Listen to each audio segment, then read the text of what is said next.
y'all, so what's up? It's your girl Danielle, and I'm back with another video. So before I get into this video, make sure that you like this video, give it a big thumbs up. Make sure you subscribe to my channel if you're not already, and make sure that y'all post notification bells turned on so that you get a notification every time your girl upload another video.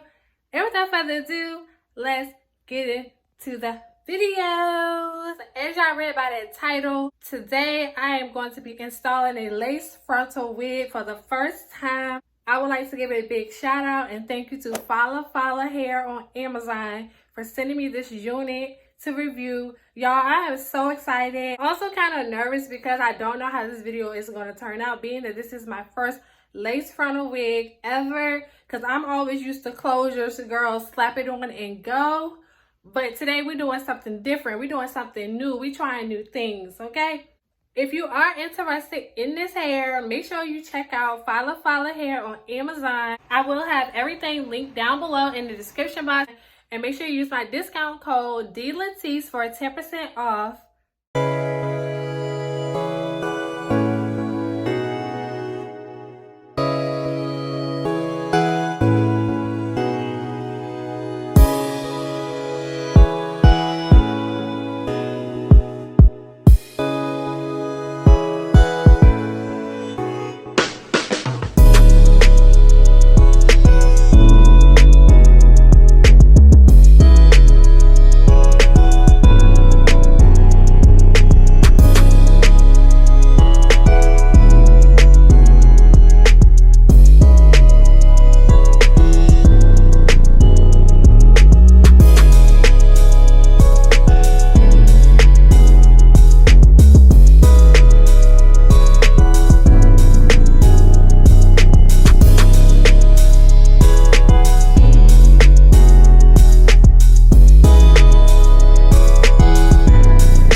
so that's it for this video. I hope that you enjoyed. If you are interested in this hair or checking out Falafalahair on Amazon, use my discount code DLaTice for 10% off. Let me know down below how you feel about this video. Let me know if you like this video. Let me know how I did down below in the comments. Also, don't forget to like this video, give it a big thumbs up, and make sure you subscribe to my channel if you're not already, and make sure that y'all post notification bells turned on so that you get a notification every time your girl upload another video. And without further ado, I will talk to you on my next video. Peace.